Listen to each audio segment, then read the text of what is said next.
Do we send our children to international schools locally or send them abroad to US or UK high schools? Today we want to share 5 factors that you should consider as a parent to identify the best fit option for your child. Number 1, curricula. A lot of the international schools operate using the advanced placement, international baccalaureate, A-levels, or progressive type of curricula. Whereas US schools usually follow the advanced placement and UK schools follow the IGCSEs and A-levels. So in terms of location, it's all dependent on if you're looking for depth in curriculum or breadth.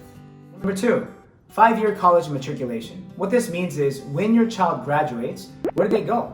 So if your goal is to send your child to study abroad in the US, it's probably important to make sure that the school that you're attending has a good track record of sending students to the US, and vice versa for other countries and destinations.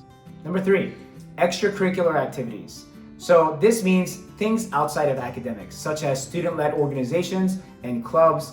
And what's important to note is by the time your kid gets into high school, he or she should have a pretty good idea of what they are interested in. So rather than diversifying and doing 6 to 8 activities, we want to do about 1 to 2 activities deeply and do it well. So an example would be if your child is a competitive swimmer and the school only has a 25-meter pool or doesn't even have a competitive swim team, that's probably not a good fit.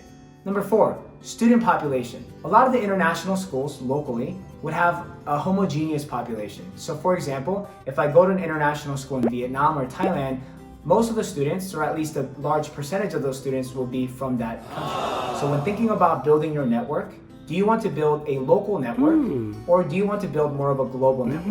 And finally, number 5, tuition costs. Usually, if you send your child locally, you're not going to have to pay for a boarding school option.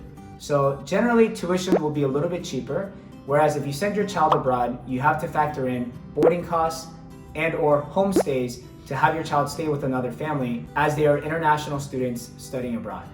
Bottom line, there are great schools all around the world. Fantastic international schools locally, as well as great schools in the US and UK, not to mention other countries and destinations. It's about looking at these 5 factors to identify the best fit for your child.